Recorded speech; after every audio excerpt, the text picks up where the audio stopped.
Welcome to ViviTalks. I'm Vivienne Aerts. Join me in celebrating 100 talented female musicians from my last album, Type of Thing. Empowering female cacao farmers in Congo's Virunga State Park and restoring the rainforest. Delve into the musical journeys, creative processes, and unique perspectives of these talented women that were involved in the making of this album. Aubrey Situmorang is an Indonesian bass player currently residing in Los Angeles, California. Aubrey has played with notable artists from a diverse array of genres, listing the Grammy-winning pianist and composer Billy Childs, double platinum artist Bipolar Sunshine, and singer-producer SASAMI. Aubrey's recent performances include selling out 2 nights at LA's legendary Baked Potato with Billy Childs in June 2024, opening for Yeah Yeah Yes at the Huntington Bank Pavilion in Chicago, Illinois, and for Soccer Mommy at Outside Lands Festival in San Francisco. Beyond her live performances, Aubrey also released her album 1.1, which received a nomination for Best Jazz Album at Indonesia's highest music awards, Anugerah Musik Indonesia, in 2022. Listen to our conversation as we talk about her life in LA, being on tour for weeks at a time while sleeping in a bus, and her passion for jazz. Welcome, Aubrey, to my official ViviTalks podcast. It's such a pleasure to have you here and to introduce you to whoever's listening. For starters, I'd love to learn a little bit about your background, where you're from, what do you do, and where you're at. Cool. Yeah, thank you for inviting me into this podcast.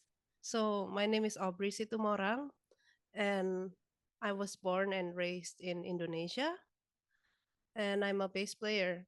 So, yeah, I've been in music since as long as I can remember. Um I started with piano when I was 3 years old and then I learned violin and then bass and I decided that I wanted to go to Berkeley. So that was like my first like big move to the US and that changed my life until now. Um yeah, so I've been playing bass and now I live in LA. Um I've been playing professionally. I I want to um say that I'm jazz like bass player, but since I moved to LA, it's full of like different kind of music, right? Like there's like pop, rock, R&B, and a lot of those stuff. So I dive deep into like different kind of music too. So I'm an all-around bass player now, but I still have like a deep love to jazz, contemporary jazz. So yeah, that's where I'm at right now. Yeah, that's great. And so you tour a lot as well? Yeah, so I never thought that I would tour Mm, before. When I was at Berkeley, I was just like, okay, I just want to be like this bass player. I didn't know there's like the possibility of touring the US. And yeah, when I moved to US, I got the opportunity. No, I mean, when I moved to LA, I got the opportunity to tour with this tribute band. It was a tribute to George Michael, which we have toured 4 times now. Yeah, wow. separately. And it's been awesome. I just actually got back from the tour a couple of days ago, so I'm still recovering. I still have like a little bit of jet lag, but yeah, it's been awesome. It's a really cool experience, especially something that's out of my comfort zone because George Michael's music is pop, like there's like elements of funk to it, um, Mm-hmm. electro, but it's like yeah, it's different than like what I'm like I wanted to like get deep into, which is jazz, and it's super cool. So yeah, I love touring with them. Oh, tell me a little bit more about the George Michael tribute band. Is that a big band? How many people are in there? And then do you have to Yeah. jump on a bus and you have to be you're on the road for weeks or and where did you go? Uh-huh, yeah, for sure. Yeah. So it started as a North America tour. We started in 2022, which Mm-hmm. is like the very first time the show ever went on the road. And yeah, it was like we had two George Michaels, which is super cool. So the first one is covering the Wham era, and then the second one is like for the solo career, and then we Mm-hmm. had now we have me, bass player, drummer, guitarist, keyboard keyboard player, and then background vocals. So yeah, it's like seven people in the band, and then we have in our team we have the monitor engineer and the front of house engineer and the lighting director and also the tour manager. So for me, it was the very first like real experience because it's very organized. Everyone is there doing their like respective jobs, and then we also tour with Mm-hmm. the bus, which is like super cool. We travel during the night. We sleep in the bunk in the bus, and Wow. the day after, we just like arrive in a new place that I've never seen before. It's super cool to be able to see the US like by doing what I like. So that's cool. And then we had the chance to tour Australia in the Wow. summer. Yeah, which is really cool. I've never been to Australia before. And yeah, I'm just really grateful to be part of them. And how many weeks were you in Australia then? That was a shorter run. It was around 2.5 weeks. We Two and a did half like, weeks. Wow. yeah, we did 10 shows because the runs in North America is usually at least like 1.5 2 months. Wow, Um, that's long. yeah. And you Mm-hmm. don't go home in between. I've been lucky to be able to be back home because of the arrangements of the dates. So Mm-hmm. they've been arranging the dates as like a couple of weeks, and then there's like a 1 2 weeks layoff in the middle, and then go back on the road. So Mm. that's been a great balance for me actually. But yeah, normally it wouldn't be like that. It would be like straight up, two Wow. months. Huh. And Yeah. then I assume you play big venues, right? There's like hundreds, or is it arenas, or what Uh, kind of venues are these? so we play in theaters, which Theaters. like holds like 1,500 to 2,000 people, and we sold out shows, which is super cool. I've never like played in theaters which like sold out shows Mm. before, so that was cool. And yeah, to see like the different tiers of like the theater, and it fills up until like the top. Yeah, it's crazy. And everybody's singing along, I assume, because they Yeah, know the songs, and it must yeah. be a party to be on stage like that. Oh, yeah, yeah, it is a party for sure. We have like two different acts, the first and the second one, and we just like party towards the end, put all of Wow. the George Michael bangers, and everyone just went with it. Amazing. Yeah. Huh. You also played with different other people, right? Can you talk a little bit about other projects you join in? Yeah, for sure. Yeah, so other than the George Michael, um I've been just in LA being a freelance bass player, um and trying to figure out like the music that I want to pursue. Mm, And yeah, because I'm in LA, there's a lot of different opportunities, and I've been lucky to play with different artists from different genres. I played with Sasami, which is more she's a singer songwriter, and she does like mixture of like pop, rock huh. genres. And yeah, we played um in Chicago opening for Yeah Yeah Yes, which is a big like rock band. Um, and I learned like playing bass with a pick, like for her. So Wow. yeah, it's a new thing for me. And then I played with Bipolar Sunshine, which like was big, I think in the 2000s, 2010s. Mm-hmm. Yeah, with like EDM, in EDM music. So that's also new. I played with him with like my bass and also a key bass, and I learned playing key bass for him. That's new thing for me too. And recently I played with Billy Childs, which is a yeah, jazz piano player that I was his mentee in Berkeley, and Uh-huh. he lives out here too in LA. So when I moved out here, I just kept in touch with him, and he asked me to play a gig with him. Did you play And electric or I acoustic did bass? play electric because it was his electric quartet.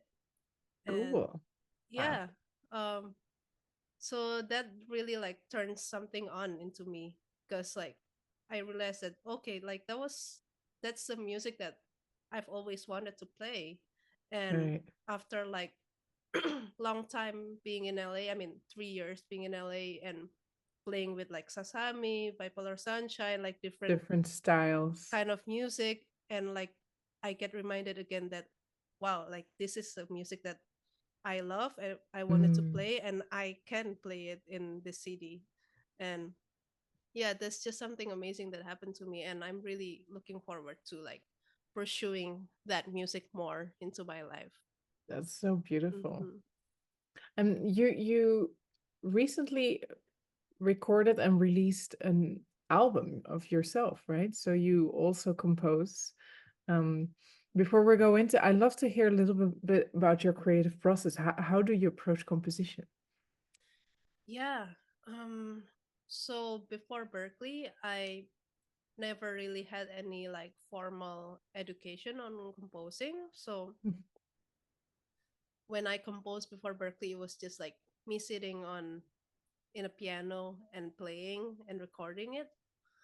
And then when I went to Berkeley, I took jazz composition and performance. So I learned like more formally about okay, like writing on paper, writing on finale or whatever, and all of the techniques in it, which was great. And I composed like a lot of things at Berkeley.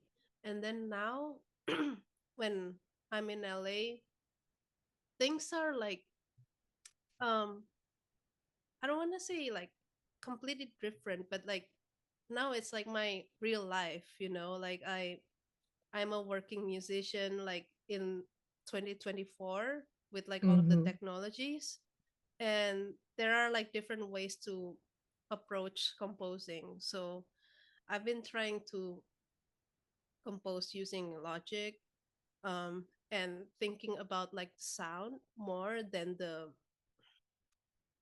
content of the composition. Doesn't mean that like the sound is much more important than the content, but like I wasn't thinking so much about the sounds before, the timbre of like the composition. So I'm just starting to dive deeper into it. um yeah, it's a whole new thing, and I'm still just starting. So yeah, that's where I'm at with the creative process. Yeah, that's awesome. So you sit down and you doodle, or you're now at the computer way more and just create live in any DAW or. Yeah, I would be like opening my Logic, um, connecting my MIDI keyboard, and then play something. And then I would choose like the sound that I like that suits the content, and then adding beats, adding like different Mm, layers. Or if it's out of, other than that, I would maybe have ideas like out of like maybe like getting out of bed, and then I have an idea, I would like put it on my um voice recording. Or when I'm like practicing, I have an idea, I would record it, and then I would when I sit down, I would put it on the Logic. Cool. So Yeah. yeah. Yeah, that's great. Can you Hmm. talk a little bit about the album 1.1? Yeah, for sure. So that's my debut album. Um, it was released a couple of years ago when I just got out of college, when I was in LA for the first time. And yeah, it has a couple of songs that I composed um, in Berkeley and also before Berkeley. So, and I'm proud of like the things that I put out in there because before that, how do I say this? Like, I kind of like let the music around me define who I am. But Mm, yeah, finally, I was able to like say that, okay, this is the music that defines who I am. And I'm not scared of like people judging it. Like, it might be different than like other stuff that people expect coming out of me or something. right. Yeah. Um and I'm just proud to put it out. Like it's it has like I think it has like fresh sounds that is like just like unique to myself, Mm-hmm. to my background where I come from Indonesia, from like listening to like Indonesian pop music, from like my past influences, and then going through Berkeley, learning the jazz in there and pop and everything in there. And yeah, and I also am very lucky to be able to get a nomination from the Anugerah Musik Indonesia, which is an Indonesian music awards. And yeah, I'm really proud of it. Yeah. And tell me, who's on the album? Is it you on bass, obviously? Yeah. Are you Um playing other instruments, no. or you have a band together that Yeah, you? I'm only playing bass in there and Uh-huh. all the compositions and arrangements. And then I have like friends playing the in the band. Um we did two separate recordings, one recording in Boston and one recording in LA.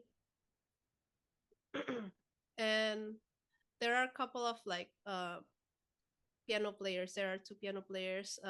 One is Warren Petty, my friend at Berkeley, and the keyboard player is Ricardo Cresino. Mm-hmm. And then guitar player Francesco Staccioli. Um, and then we have two drummers, Aidan Rodeshin, and then Miles Martin. And then we also had flute and clarinet, which is played by the same person, Jose. He played, yeah, he was featured on a couple of songs. Mm-hmm. So, yeah, that was a band. Cool. And did you Mhm. tour the music too, or have you were you able to put it on the stage? Not yet, which is gonna be my goal in the future. Um, I've been busy with playing it for other people this Right. past 3 years in LA, and with the playing with Billy Childs, it reminded me like this is the music that I like, and it reminded me of my own music. Mm. So yeah, it makes me like want to go out, play in the city, play my music, and probably play something new too that I will compose. Yeah. Mm-hmm. Can you talk a little bit about your upbringing in a whole different country? I mean, I have the same. I'm from the Netherlands, so coming to America, that's different, right? Can you describe a little bit about how you experience that? So just like my upbringing, like before I moved to the US. Mm-hmm. Okay. Yeah, I'm really thankful that I was brought up in a musical family. Your parents play? Yeah, my mom is a vocal coach. She's still teaching until now. And my grandpa from my mom, he he was a pastor, but he was a very artistic pastor. Mm. He like he paints, he plays a lot of instruments, he writes music. He writes music to be sung and played in the church too. And we are in a church that is um like we are Protestant, we are in a church that plays like hymns, but he would like write music that is like jazz, that's different, that people like never like played in the church before. And Mm. yeah, he was kind of like the first one who did that in the church. So I'm really lucky to like have been exposed to that since I was young. And yeah, growing up in Indonesia, as a little kid, I think it was like kind of customary to put your kid to take piano lessons. Yeah. So yeah, I took piano lessons very young at three years old. Wow. And yeah, so I've just like I was doing that up until high school, until like right before I went to Berkeley. Um, and it was classical piano. So I had like classical training, and then starting um, late elementary school or middle school, I also took jazz piano lessons because I knew that like I like not only classical music, I like the other music that I hear in TV, on the radio, or the music that my grandpa plays at home. Yeah. Yeah, he would play like jazz recordings, you know? So, yeah, I started taking that um, jazz piano lessons, and then I started like playing bass too because that time I was watching a live band, and Hmm. the bass playing just like caught to me. Um, yeah, like just the low end and how it plays a melody. It's very intriguing to me, and that's why I decided to play bass. So you went to your parents and like, oh, I like piano, but can I have a bass? Or was there already a bass available in the house? There was already a bass available in the Okay. house, and yeah, I played it um little by little. It was like a too big of a bass because it was like five string, and I was like very small still. So I guess I was like still nibbling on it, and then people start to notice. I don't think I ever like really say explicitly that, oh, I want to Uh-huh. play bass, but like people around me like notice. And then one day my uncle and his girlfriend bought me a small bass, a like short scale bass, four string. And yeah, I started playing bass with that. Yeah. Amazing. And then did you get some lessons too? Or you Yeah, just I did. Googled? No, it was not like the time. I mean, there was internet, but like you would have to like sit on the computer and like Google stuff. But I wasn't really thinking about that at that time. And I was more of like picking up the bass and trying it by myself. And then I think my mom would have the idea of like, okay, like I think you should like take some bass lessons. So I took some bass lessons, which was a little bit hard to look for in my home city. Hmm. I'm from Surabaya, which is the second biggest city in Indonesia. But I think at that time, like there was not many bass player who teaches. So I did like take some lessons with different teachers, like with different periods of times. Um, but it was really helpful to me because they introduced me to new music, to um, different bass playings and so on. So yeah. And how did you hear about Berkeley then? I think Berkeley was just very famous in Indonesia, and I already knew about Berkeley since middle school. Huh. Um, I think I remember sitting in the bench of middle school in a class and thinking that, you know what, I'm just gonna go to Berkeley after like all of this. So yeah, like not that like I'm thinking I don't really care about like all of these like school subjects, but I already knew that okay, I'm gonna be a musician. So I'm gonna go to Berkeley. It was Yeah, already a passion that was unavoidable. yeah, Yeah, you couldn't deny. That's beautiful. uh-huh, Wow. And then you got to Boston and how was that? yeah. Um, Boston was my first time living by myself. Um, and maybe for other people, it will be like, oh yeah, it's scary to be like living like super far away from your Mm. family. But I grew up in a house that is like full of people. There was like my grandparents, my parents, my uncle, my brother, me, 7 people living in a small house. And finally having like the freedom of like living by myself, I was really excited. I was really happy. I don't know, like, yeah. I mean, I was sad of like not seeing my family, not seeing my mom, but just like, okay, I live in an apartment with like my a room for myself that I've never had in my life, and I go to Berkeley with like I have these classes, and I was like super like into I was like super nerdy and like ear training, and I'm for ear training I would like study at night after school, like really getting deep into it, taking notes. It was like a very exciting experience for me to be by myself. And I think Boston was a really beautiful place to like getting started with like living by myself, because it was very easy to get anywhere.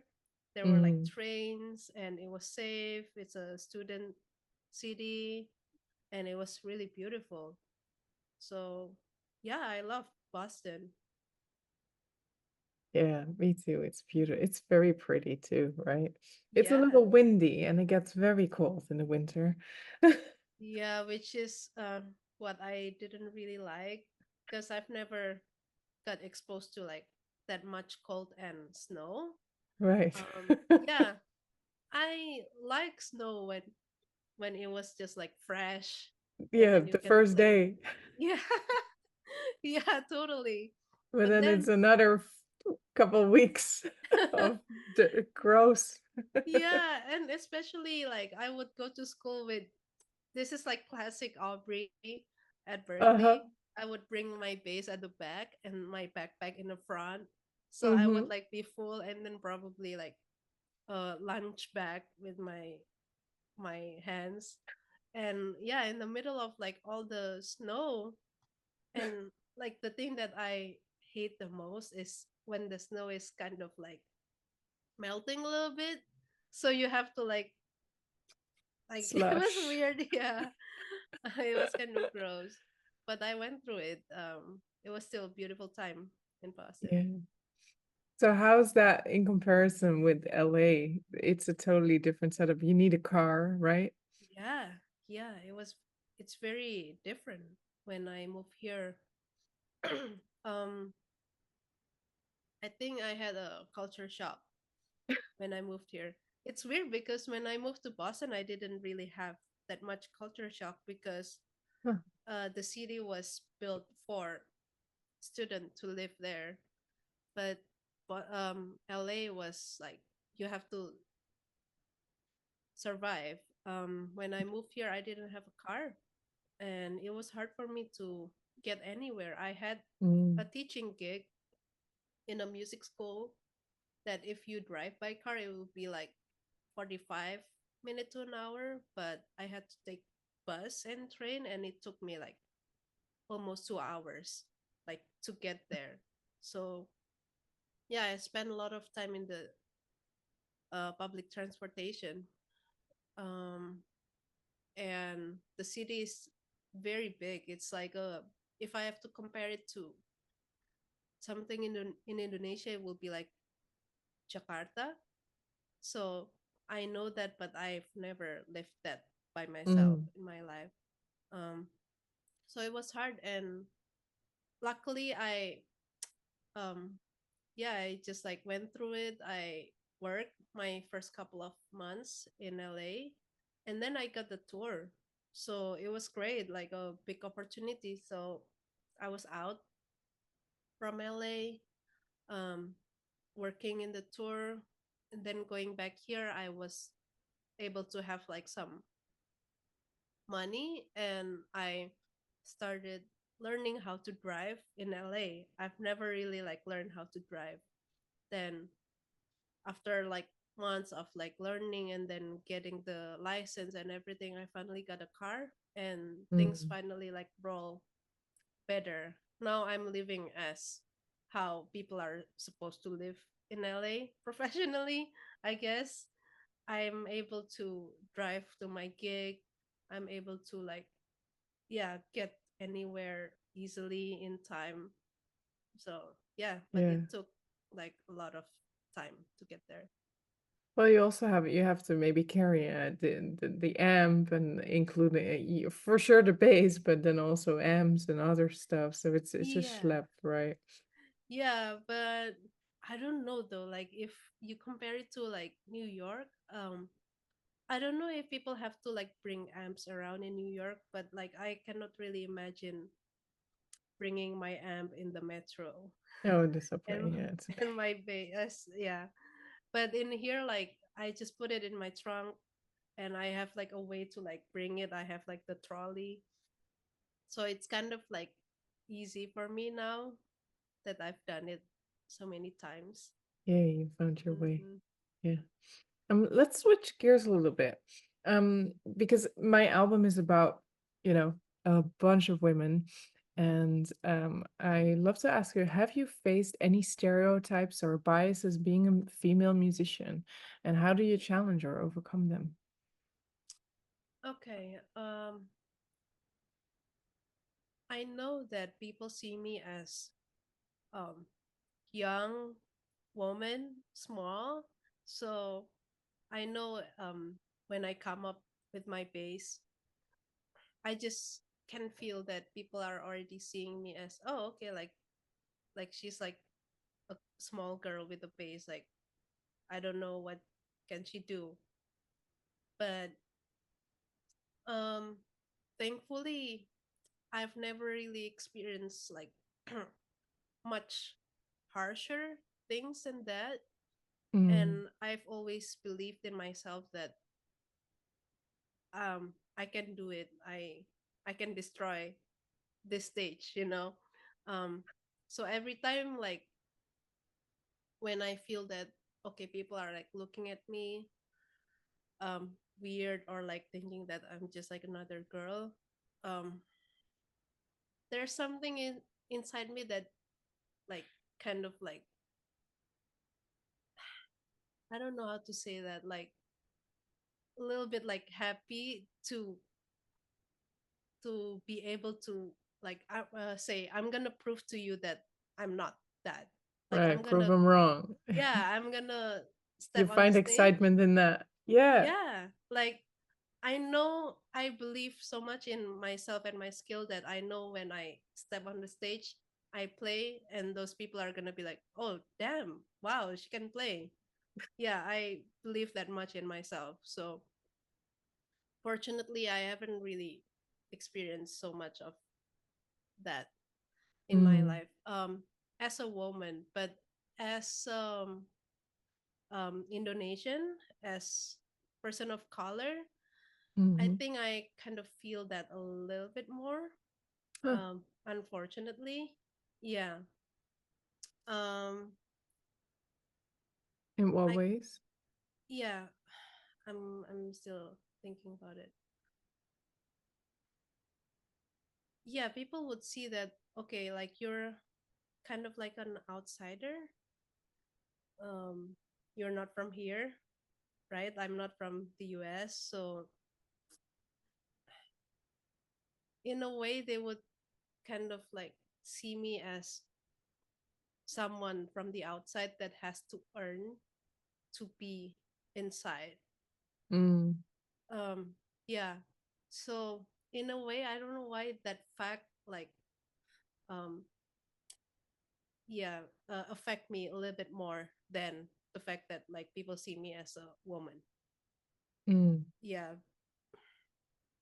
I don't know. It's just like the discrimination of like my identity just like affects me a little bit more than that. Yeah. Yeah. Well, there's no way to change it.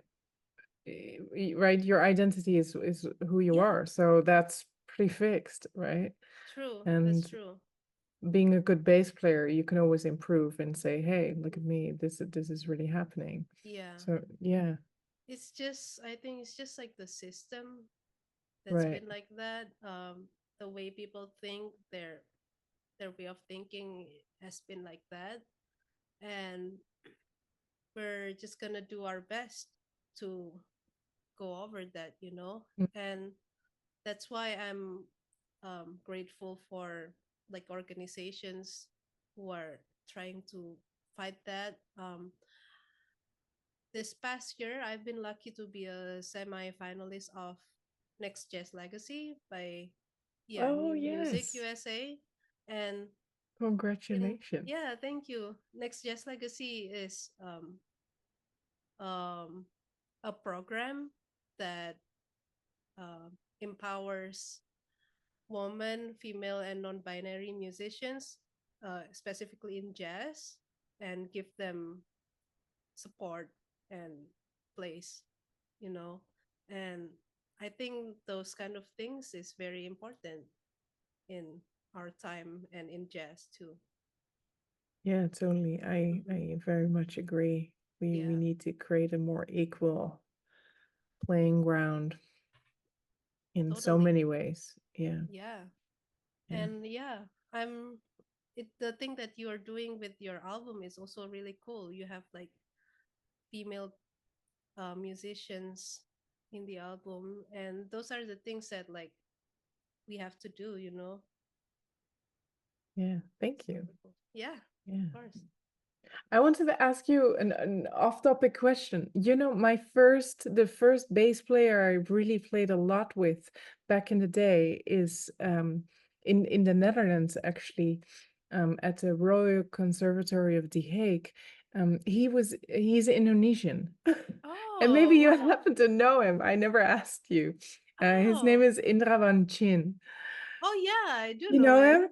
Yeah. Oh, that's so I have not seen him in so many years, but yeah, he was such a great friend when we were playing. It was like 2004 or 2005. It's long ago, Wow. 20 years, 12, Wow. 20 So years he ago. was studying We in there? played so many gigs together. He was in the Netherlands, in The Hague. Yeah, Oh. Conservatory to The Wow, Hague. I didn't know that. Yeah. Yeah, it's so funny because well, he's a well respected bass player in Indonesia now.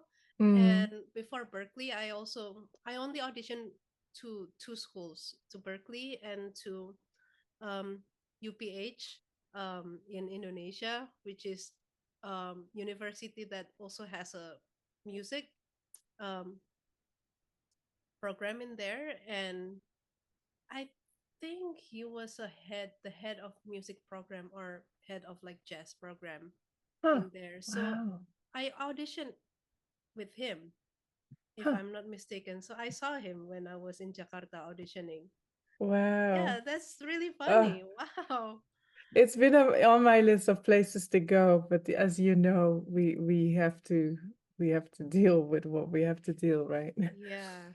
Slowly Wow. we'll travel the world, but and at some point I'll visit Jakarta. Yeah, But yeah, totally. we did many gigs in the Netherlands. He was my yeah first call bass player. Yeah. How did you meet him?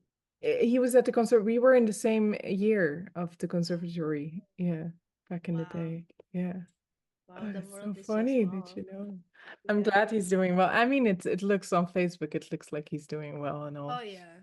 He Um, is. He is. yeah. Oh, that's so cool. Wow. Um, yeah. Another question. What advice would you give young musicians who's just starting out their journey? Mm-hmm. I'm gonna think of it as if I want to give myself an advice when I was young. Mm-hmm. Um, okay.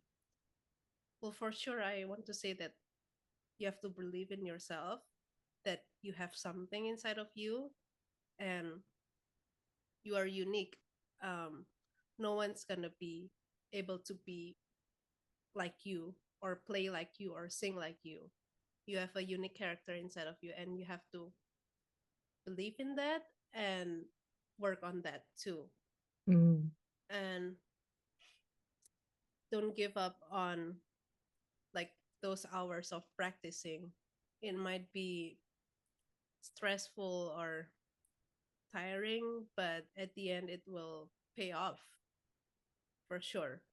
Um, and also one of the most important thing, expose yourself. Expose yourself to like different kind of music, to a lot of things, and be curious. Um, yeah, if I were younger, what I would have done differently would be, yeah, trying to get on YouTube even more, go down that rabbit hole even more, expose myself to like a lot of music that I've never listened before, and expose myself to communities of music, whether like where I was or like online too, mm, because it will open my mind even more. Yeah. yeah. Awesome. Well put. Mhm. How do you start navigating the balance between staying true to your artistic vision and meeting commercial goals and being yeah, just a hire, right?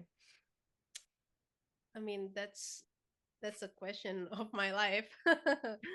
um yeah, that's wow, that's really spot on actually, because this has been the story of my life this past 3 years, moving to LA and being here by myself, having to support myself. I have to fulfill the commercial needs, Yay. to get that money and to be able to live. That's Yeah. why I was doing a lot of things other than jazz, other than things that I like. Um, but it's not bad. Doesn't mean that it's bad, because I think it enriches myself and my musicality. Um, and at the end of the day, all of that is like helping to build like that mosaic of like your musicality and your person.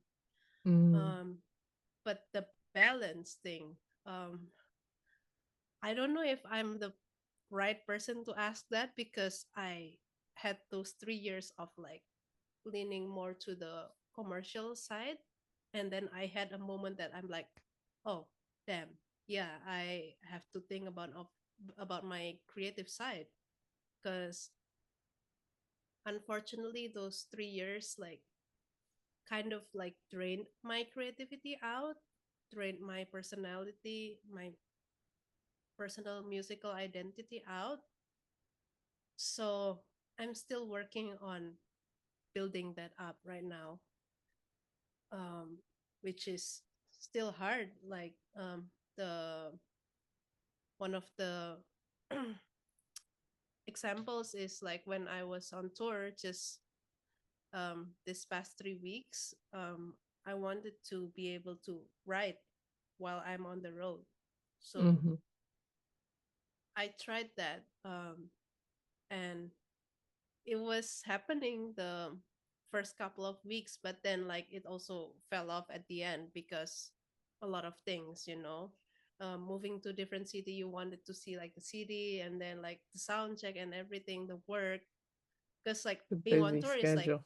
yeah, basically when you're touring, you put yourself on work mode for 24 hours. Yeah. So Yeah. So I'm still working on that. But I'm still proud that I did write something and be creative when I was on the road. Mm. So yeah, it's a thing that I'm still working on until now, actually. Is it hard to be surrounded with people all the time? Because that might also be a thing about touring, right? Yeah. You're never alone, except when you're sleeping. Yeah, yeah, that's true.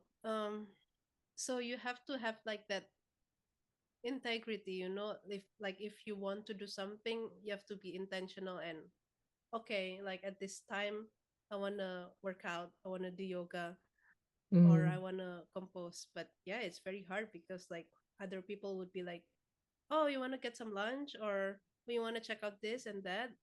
And that's also not a bad idea because you're in a new place that you've never um, been to. And yeah, it's about thinking what's right for you in that moment. It's very hard to balance that, but Yeah. I'm really looking forward to getting back to finding this balance right now. Mm. To be honest with you, I just got back from the tour, and yeah, I'm just still um focusing on like getting better, like with jet lag and like feeling a little bit under the weather. So I haven't been like that creative this past couple of days, but I think that's a good balance because I'm focused on myself. I'm focused on Yeah. what's important right now. So I think that's also the key. Yeah. Hmm. Oh, beautiful. Are there any exciting projects or things coming up in what's happening? Yeah.